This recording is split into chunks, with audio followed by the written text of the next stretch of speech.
መንፈሳዊ ዓለም ላይ ሁሉም ነገር በር አለው። መንፈሳዊ ዓለም ላይ ያለ የትኛውም ነገር ወደ ምድር አክሰስ ለማግኘት አንድ ሰው ያስፈልጋል ግዴታ። በሮች ከውጭ አትፈልጉ፣ ብዙ በሮች ያሉት እናንተ ውስጥ ነው። መጽሐፍ ቅዱስ ላይ አሁን ያነሳውላችሁ ቃል እንደዚህ ነው። እናንተ መኳንንቶች ይልና ስለ ሰው ነው የሚያወራው። በሮችን ክፈቱ ይላል። አሁን በሮችን ክፈቱ የተባለው መዝሙረ ዳዊት ላይ የተጻፈው ቃል የዕብራይስጥኛ ቃል ያ ወርድ ሻዓር ይባላል። ሻዓር ማለት ደግሞ ትርጉሙ ቱ ቲንክ ማለት ነው። ስለዚህ እግዚአብሔር የሆነን በር ክፈቱ ሳይሆን የአስተሳሰባችሁን በር ክፈቱ። በረከታችሁ ያለው ምስጋናችሁ ውስጥ ከሆነ ሰይጣን በረከታችሁን በመምታት አይጀምርም። ምስጋናችሁን ካፋችሁ ይጥሉ።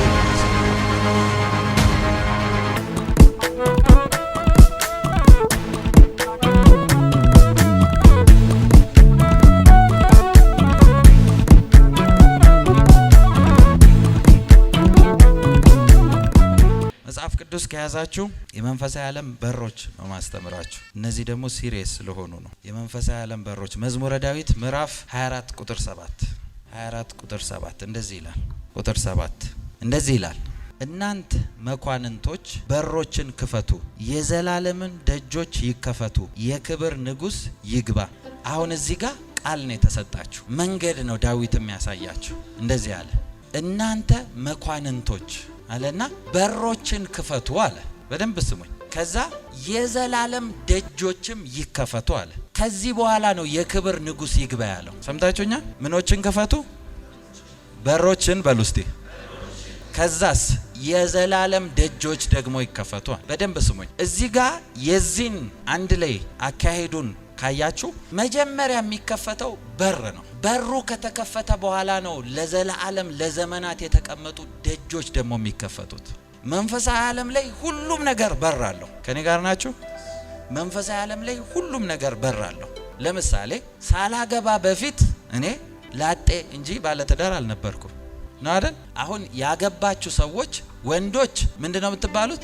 እስቲ መልሱልኝ። እህቶችስ? ሚስት። ባል ሚስት የሚባለው ታይትል ስሙ የሚመጣው ያ ጋብቻ ውስጥ ስትገቡ። ስለዚህ የጋብቻ በር ተከፍቷል ማለት ነው። ልጆች የሌላችሁ አባት ወይም እናት ልትባሉ አትችሉ። አባት ወይም እናት የሚያስብለውን ታይትል የሚሰጣችሁ ልጅ መውለዳችሁ ነው። ለምሳሌ ሰዎች ቸርች ላይ መጥተው እዚህ ጋር ፕሬየር ላይንም ካለ ምን ብለው ይጠይቃሉ? እግዚአብሔር ሰው ጸልይልን። ምን ልጸልይላችሁ? በሮች ይከፈቱ። የምን በር? የትዳር በር ይከፈትልን፣ የውጭ በር ይከፈትልን፣ የፋይናንስ በር ይከፈትልን። የሁሉም ሰው ጥያቄ በር ይከፈት። ዳይሬክትሊ ባይሆንም ኢንዳይሬክትሊ ሰብኮንሺየስ ውስጥ ሰው በር እንዳለ ያውቃል ማለት ነው። ከኔ ጋር ናችሁ? ይኸውላችሁ መጽሐፍ ቅዱስ ላይ ሰማያዊቷ ኢየሩሳሌም ይላል 12 ደጆች አሏት ይላል። ያ ማለት በር አለ፣ መዝጊያ አለ ማለት ነው። ከኔ ጋር ናችሁ? በደንብ ስሙኝ። በጌታ ትልቅ ቁልፍ ልነግራችሁ ነው። በእውነት መንፈሳዊ ሕይወታችሁን መለወጥ ከፈለጋችሁ ትልቅ ኪ ነው ምነግራችሁ። 12 ደጆች ነው ያላት፣ በሮች አሏት። ይኸውላችሁ አንድ እግዚአብሔር ሰው አንድ ጊዜ እዚህ ሀገር ስለ ኮሮና ተነበየ እና ስፔሲፊክሊ እንደዚህ አይነት ዲዚዝ ግሎባሊ እንደዚህ ይመጣል ምናምን ብሎ ተነበየ እና ሲተነበይ በጣም ኪዩሪየስ ስለሆንኩኝ፣ ምክንያቱም ፕሮፌቲክ ነገሮች ኮድ አላቸው። በምንድን ነው የተነበየው የሚለውን እኔ እንደ ፕሮፌት ጠይቃለሁ። ለምሳሌ እዚህ ስተነበይላችሁ በእናንተ በያዛችሁት ምሳሌ ስተነበይ አይታችሁ ታውቃላችሁ አይደል? ያ ኮድ ነው ለእኔ የሆነ ነገር ነው የሚከፍትልኝ። ስለዚህ ኮንሽስ ሆንኩና ጠየቅኩት፣ እንዴት አየኸው? እግዚአብሔር ቪዥን ከፍቶ ነው ያሳየ ወይስ እንዴት አወቅከው አለ። ኖ ባይብሌን ነው እያጠናው ያወቅኩት አለ። ባይብሌን እያጠናው እግዚአብሔር ደጆቹ ከሚከፈቱበት በር። አሁን ለምሳሌ አዲስ አመት ብለን ስንጀምር እኛ መስከረም 1 ነው አይደል ምን ጀምረው? መስከረም 1 ኒው ይር ብለን ነው የምናወጀው አይደል? የኛ ፈረንጆች ደግሞ የኛ ሚድ ይር ላይ ኒው ይር ይላሉ። ልክ አዲሱ አመት ሲጀመር ይሄ አመት 2017 ብለን ጀመረን አይደል? ልክ 2017 ሲባል የሌላን አላቅም። እኔ አመታዊ አዋጅ ስሰጣችሁ አመቱ ይዞት የመጣውን ነገር እግዚአብሔር ሲነግረኝ ነው እንጂ የተሰማኝን ፊሊንግን አይደለም። ለምሳሌ ይሄ የክብርና የድል አመት ነው እንድል ያደረገኝ ለምንድን ነው ድል ያልከው ካላችሁኝ፣ በመንፈሳዊ ዓለም 17 ማለት ቪክትሪ ማለት።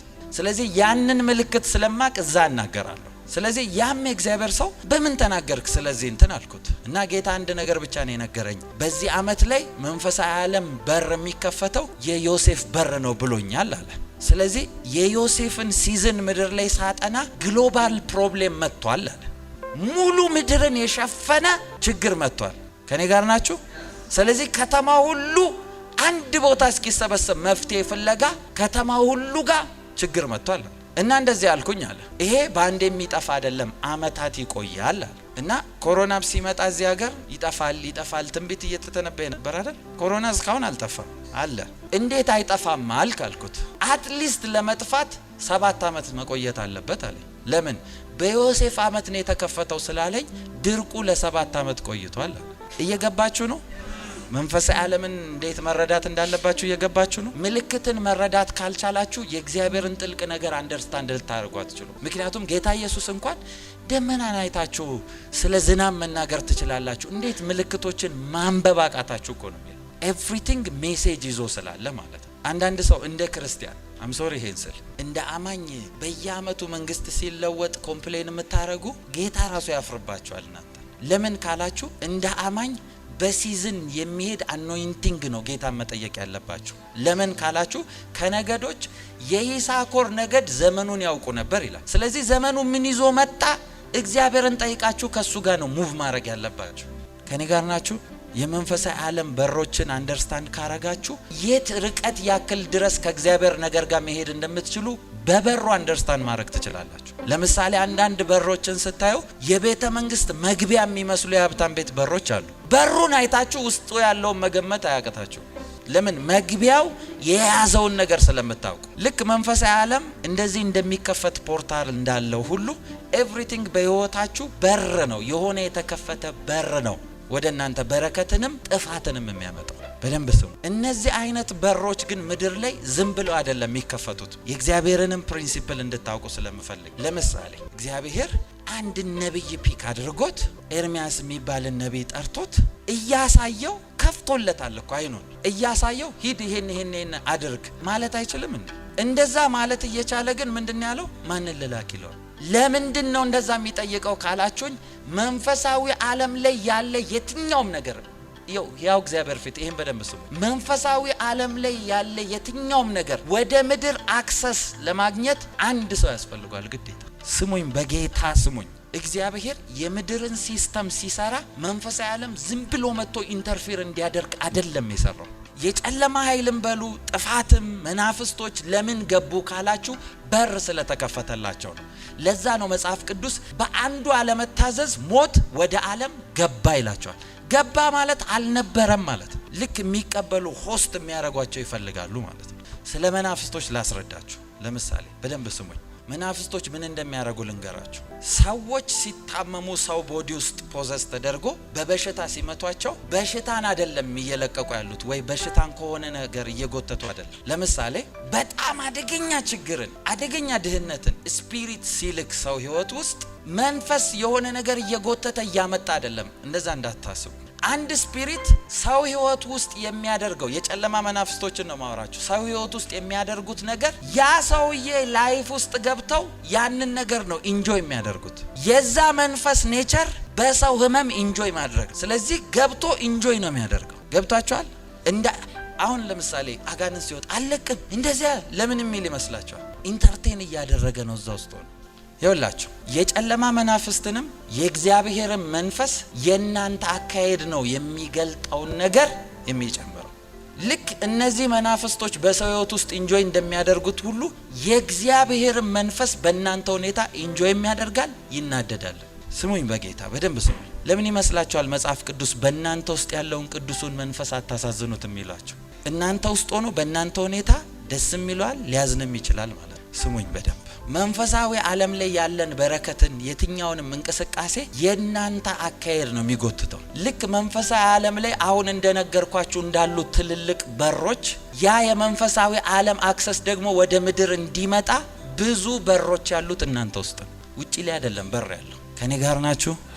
አሁን ብዙ ጊዜ ስሙኝ፣ እግዚአብሔር ፊት የማገለግለው እግዚአብሔር ፊት ነው የምነግራችሁ። ይሄ ፕሪንሲፕል ነው ትልቅ በረከት ውስጥ የሚከታችሁ። በደንብ ከሰማችሁ በሮች ከውጭ አትፈልጉ፣ ብዙ በሮች ያሉት እናንተ ውስጥ ነው። ስሙኝ በደንብ መጽሐፍ ቅዱስ ላይ አሁን ያነሳውላችሁ ቃል እንደዚህ ይላል፣ እናንተ መኳንንቶች ይልና ስለ ሰው ነው የሚያወራው። በሮችን ክፈቱ ይላል። ምንን ክፈቱ? እስቲ በሮችን በሉ። አሁን በሮችን ክፈቱ የተባለው መዝሙረ ዳዊት ላይ የተጻፈው ቃል የዕብራይስጥኛ ቃል ነው። ያ ወርድ ሻዓር ይባላል። በር የሚለው ወርድ ሻዓር ይባላል። ሻዓር ማለት ደግሞ ትርጉሙ ቱ ቲንክ ማለት ነው። ስለዚህ እግዚአብሔር የሆነን በር ክፈቱ ሳይሆን ያስተሳሰባችሁን በር ክፈቱ እያለ ነው። ጎ ኤንድ ቼክ ሻዓር ነው የሚለው ይሄ ቃል። ሻዓር አንዱ ዶር ከሚለው ውጪ ቱ ቲንክ የሚል ትርጉም አለ። በብዙዎቻችሁ ህይወት ውስጥ ይው ትጸልያላችሁ፣ ትጮሃላችሁ። እንደ ክርስቲያን አገልጋይ ላይ ኮምፕሌን የሚያደርግ ሰው የለም። ወደ ራሱ እኮ አይደለም አገልጋዩ ላይ ምን እሱ ያው ጸለየልኝ ምን መጣ ነው። ቼንጅ ዩር ቶት። ጌታ ኢየሱስ የሞተን ሲያስነሳ አይታችኋል አይደል? ሽባን ሲፈውስ አይታችኋል። ግን አንደኛውን አይነ ስውር እዛው መፈወስ ይችላል። ጭቃ አድርጎ እኮ ምራቅ እንትፍ ብሎ ጭቃ አድርጎ እኮ አብርቶ ያውቃል፣ ማድረግ ይችላል። ያን ማድረግ ሲችል ግን አንዱን እጁን ይዞት ከመንደር መካከል ይዞት ወጣ ይላል። ከከተማ መሃል ቀጥ ብሎ ይዞት ወጣና አይኑ እንዲበራ ከጸለየለት በኋላ ወደዛ መንደር አትመለስ አለ። ወደዛ መንደር አትመለስ ብሎ ሲያወራው ከሰው ጋር አብራ አትኑር እያለው ነው። ከተመለስክም ደግሞ ከማንም ጋር አትተባበር አለው። አትተባበር ምንድነው? አትስራ አብረ ነው። አግሪ አታርግ ከነሱ ተውት ጋር ምን እያለው ነው ጌታ? ብላይንድ ያደረገ የተቀመጥክበት ቦታ አስተሳሰብ ነው እያለው እንጂ ከሰው ተነጥለ ውጣ ጥፋ አይደለም ነው። ብዙ ምድር ላይ በእግዚአብሔር መንግስትም በሌላም ባለማዊም ታሪክ የሰሩ ሰዎች ጠቅላላ አስተሳሰባቸውን ከኮሚኒቲ የለዩ ሰዎች ናቸው። ለምሳሌ እስቲ እግዚአብሔር በኃይል እንዲጠቀምበት የሚፈልግ ሰው ጌታ ፊት እግዚአብሔር ፊት ያው የእግዚአብሔር ቅባት እንደመጣ አንድ ምልክት ነው። ሁለተኛ ነገር ደግሞ ያንን ቅባት ለመገደብ ሌላ ምልክት ነው። አሁን የምነግራችሁ ነገር የእግዚአብሔር ኃይል እንዲሰራባችሁ ስትፈልጉ በዚሁ አንድ ነገር ልንገራችሁ። እናንተ እግዚአብሔር እንዲጠቀምባችሁ ከምትፈልጉት በብዙ እጥፍ እግዚአብሔር እናንተ ላይ መስራት ይፈልጋል። እግዚአብሔር ፊት ሪያሊቲን ነው ማወራችሁ። በእውነት በህይወቴ የጌታን እጅ መንፈሳዊ ዓለምን የእግዚአብሔርን ድምጽ መለማመድ በጀመርኩ ጊዜ ሁሉ የገባኝ ትሩዝ ይሄ ነው። እግዚአብሔር እኔ ከምፈልገው በላይ እርሱ እኔ ላይ መስራት እንደሚፈልግ ነው ያወቅኩት። ትልቅ ነገር ሊገለጥባችሁ ሲጀመር የመጀመሪያ ፋይት ሰይጣን የሚያስነሳባችሁ ከራሳችሁ ቤተሰብ ውስጥ ነው የሚያስነሳባችሁ። ከራሳችሁ በብዙ ሊያስቆማችሁ ይታገላል። በብዙ ያንን ዳይሜንሽን ደግሞ እያሰፋ ይመጣና በቸርች ሊያስቆማችሁ ይሞክራል። በሰፈራችሁ ሊያስቆማችሁ ይጀምራል። አዳዲስ ልምምድ አመጣብን፣ አዳዲስ ነገር አመጣብን። ለምንድን ነው እንደዛ የሚሏችሁ? አዳዲስ የተባሉት ነገሮች ጀጅ የተደረጉት በመጽሐፍ ቅዱስ አይደለም፣ በእነሱ ሳቤ ነው አዲስ ይሆን። ጌታ ኢየሱስ ሲመጣ ህዝብህን ይላል ከነገድ ከቋንቋ ለራስ ነው ዋጀ የሚለው ካለ ከሆነ አስተሳሰብ ነው ነጥሎ ለራሱ ያደረገው። በህይወታችሁ ትልቅ ነገር እንዲገለጥ ከፈለጋችሁ፣ በህይወታችሁ እጅግ የከበረ ነገር እንዲገለጥ ከፈለጋችሁ እግዚአብሔር ባላችሁበት አይደለም የሚገልጠው፣ መጀመሪያ ካላችሁበት አውጣቷችሁ። እግዚአብሔር የትኛውንም የከበረ ነገር እናንተ ጋር ከመስጠቱ በፊት ካላችሁበት ነገር ነው መጀመሪያ የሚያወጣችሁ። በኢየሱስ ስም ጸልያለሁ። ከየትኛውም ካላችሁበት ነገር እንድትወጡ ጸልያለሁ። ካላችሁበት ነገር እንድትወጡ ጸልያለሁ። ካላችሁበት ነገር እንድትወጡ ጸልያለሁ። ሁለት እናንተ ውስጥ ያሉ በሮችን ልንገራችሁ። ሁሌ እናንተ ውስጥ ያለ ግን በር እንደሆነ ማታውቁት ከኔ ጋር ናችሁ። ትልልቅ በሰው ህይወት ውስጥ በአማኝም በማያምንም ሰው ህይወት ውስጥ የመንፈሳዊ ዓለም እንቅስቃሴን በየቀኑ የሚያፋጥኑ ትልልቅ ሁለት በሮች፣ አንደኛው ምስጋና ነው፣ ሁለተኛው ኮምፕሌን ነው። ምስጋናና ኮምፕሌን ናቸው፣ በር ናቸው ሁለቱ።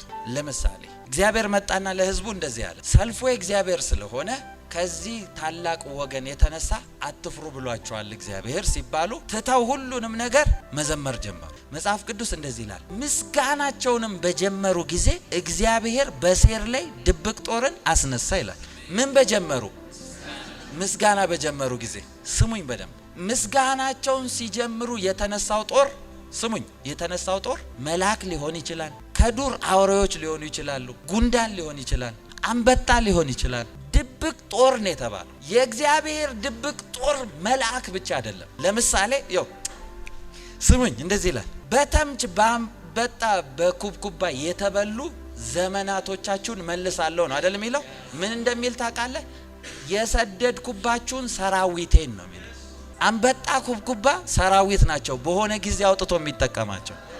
ያንን ጠላት ለመምታት ምን ያምጣባቸው አይታወቅም፣ ምን እንደለቀቀባቸው አይታወቅም። ከኔ ጋር ናችሁ? ምስጋና በር ነው። ትልቅ የመንፈሳዊ ዓለምን በር የሚከፍት ቁልፍ ነው ምስጋና።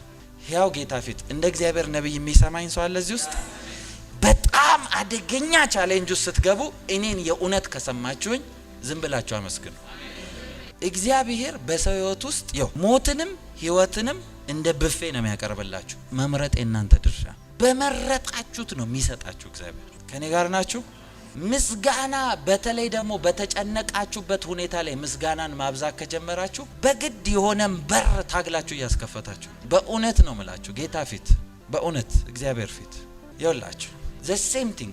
ይሄንን ምጽፉም ካላችሁ ስሙኝ። ምሬት ማጉረምረም ምሪትን አይሰጣችሁም። ምሬት ሌላ ምሬትን ነው የሚወልደው። ምሪት የሰጠው ሰው አይቻላል። እስቲ ራሳችሁን ዝም ብላችሁ ቼክ አድርጉ። በጣም ነገሮች የሚያበሳጫችሁ ሰዓት ይጨምራል ወይስ ተበሳጭታችሁ ወዲያው ይተዋል? የሚያበሳጫችሁ ጊዜ የሰይጣን ኔቸሩ ደጋግሞ ከዚህም ከዛም ነው የሚያመጣው። ምክንያቱም በእጃችሁ ያለውን ሁሉ መበተን ስለሚፈልግ። በደንብ ስሙኝ በጌታ። ሰይጣን በሰይወት ውስጥ ምሬትን ማጉረምረምን ካፉ እንዲያወጣ የሚያደርገው ከእግዚአብሔር ላይን ጋር ኢሚዲየትሊ ዲስኮኔክት የማድረግ ፓወር ስላለው ኢሚዲየትሊ። ስሙኝ ይህን ምሳሌ ልንገራችሁ። የኢዮብን ታሪክ ታውቃላችሁ አይደል? መጽሐፍ ቅዱስ ላይ የኢዮብን ታሪክ ታውቃላችሁ። ኢዮብ ላይ እግዚአብሔርና ሰይጣን ተከራከሩ ምናምን። ከዛ በኋላ በቃ ኢዮብ ተፈርዶበታል። ሰይጣን መጥቶ ይፈትነዋል። እንደዛ አይደለም።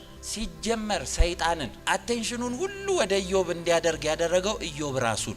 ኢዮብ መጽሐፍን ምዕራፍ 3ን መጨረሻው ላይ ስታነቡ እንደዚህ ይላል። ኢዮብ የፈራሁት ደርሶብኛል። ስለዚህ በሆነ ፍርሃቱ አትራክት አድርጎታል ማለት ነው። ይሄ ነገር ሊሆን ይችላል ብሎ እየጠበቀ ያለው ነገር ነው የመጣበት። ኢዮብን ግን ገና ያንን ነገር እንደፈራው ለምን አልመጣበትም ካላችሁ፣ ሰይጣን እንደዚህ ያለ አንተ ቅጥርን አድርገህለት ቤት በኩል ላግኘው አለው። ቅጥሩን ደግሞ እግዚአብሔር እዛው ጋር ነው ያወራው። የኢዮብን ቅጥር ምን አለ? ኢዮብ እግዚአብሔርን የሚፈራ ፍጹም ቅን ሰው ነው ይላል። እግዚአብሔር የሆነ የሳት ቅጥር ሳይሆን ያደረገለት እግዚአብሔርን መፍራቱ ፍጹምና ቅን መሆኑ ነው ቅጥር የሰራለት። ይሄን እንዴት አልፌ ልሂድ አለው። ኦኬ በቃ ፈቅጄልሃለሁ፣ ከነፍሱ ውጪ ሁሉንም ፈቅጄልሃለሁ አለው። ኢሚዲየትሊ ማጥፋት ሲጀምር መጀመሪያ የጀመረው በልጆቹ አይደለም። ባይብላችሁን አንብቡ። በልጆቹ አልጀመረም። ኢሚዲየትሊ የጀመረው ከብቶቹን በማጥፋት ነው። ለምንድን ነው ከብቶቹ ጋር መጀመሪያ ሄዶ የመጣው? ኢዮብ እንደዚህ ይላል፣ ምናልባት ልጆቼ በልባቸው እግዚአብሔርን በድለው ይሆናል ብሎ የከብት መስዋዕት ነው የሚያመጣው። ስለዚህ እንዳይመታው መጀመሪያ መስዋዕት የሚያደርግበትን ነገር ነው የሚመታው። በረከታችሁ ያለው ምስጋናችሁ ውስጥ ከሆነ ሰይጣን በረከታችሁን በመምታት አይጀምርም። ምስጋናችሁን ከአፋችሁ እንድጥሉ ነው የሚያስጀምረው። ምክንያቱም ፓወራችሁ ያለው እዛ ጋር እንደሆነ ስለሚያውቅ ከዛ በኋላ ነው ሌሎቹን የመጣበት። ግን ይኸውላችሁ ሰይጣን እናንተን ታርጌት ካደረገ ሁል ጊዜ መልእክተኛ ያጣ።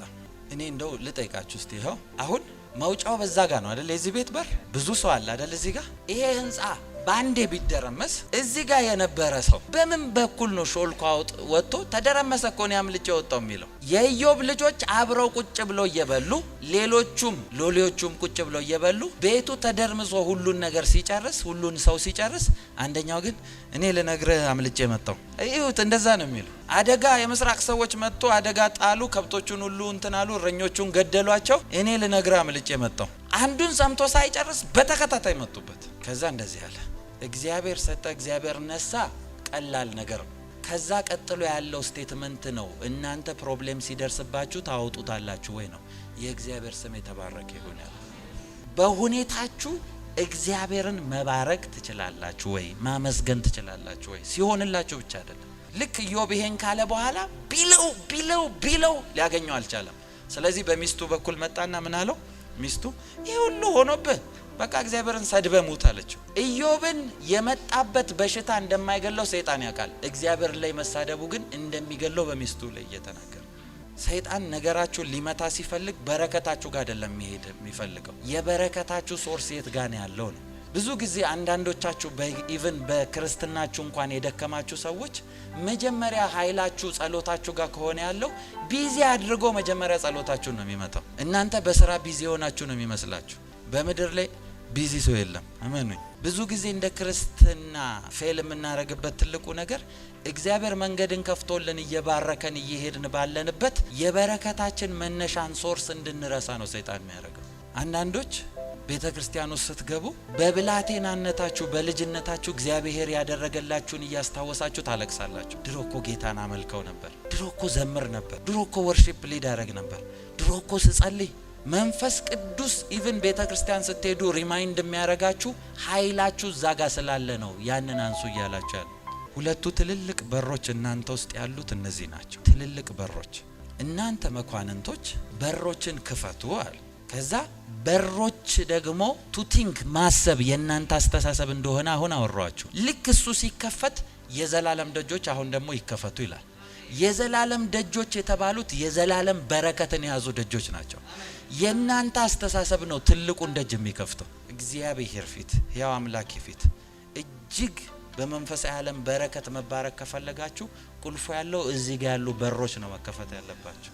አብዛኞቻችሁ የእግዚአብሔር እጅ ቤታችሁ ይመጣና አይ ይሄ አይደለም ብላችሁ ብሎክ ታረጉታላችሁ። ትልቁን በር አታስከፍቱት። በእንደዚህ አይነት መንገድ ብዙ ልምምድ ያስተማረን ሰው ስለሌለ ይሁን አላቅም። እኔ ራሴ ትልልቅ ልምምዶች እግዚአብሔር ሊሰጠኝ ሲፈልግ መናፍስት መስሎኝ ደንግጬ የወጣሁበት ጊዜ አለ። ብዙ ጊዜ እየጸለይኩኝ አይ ሶ ኤንጅል እግዚአብሔር ፊት ነው ማውራቸው። ፈርቼ ሮጬ ወጥቼ መንፈስ አየው እንደ ብዬ ደንግጬ ያውቃል። እንደዚህ ናቸው እንደዚህ አፒር ያደርጋሉ ምናምን የሚለውን ስለማናቅ አንድ ጊዜ ቤተክርስቲያን ውስጥ እያስተማርኩኝ ስለ ኤንጅሊክ አገልግሎት ነበር እያስተማርኩ የነበረውና አሁን ስራቸው አፒር ሲያደርጉ የቆሙበት ሳይድ ላይ አደገኛ ሂት ይሰማቸዋል፣ ፋየር ይሰማቸዋል አልኩኝ እና አንደኛው እንዲህ ይርገበገባል። ከዛ ከሱ ጎንም ያለች ሊትራሊ ኤንጅል ቆሞ ነበር፣ እነሱ አላዩትም እና ከሱ ጎን ያለችውም እናት ትንቀጠቀጣለች።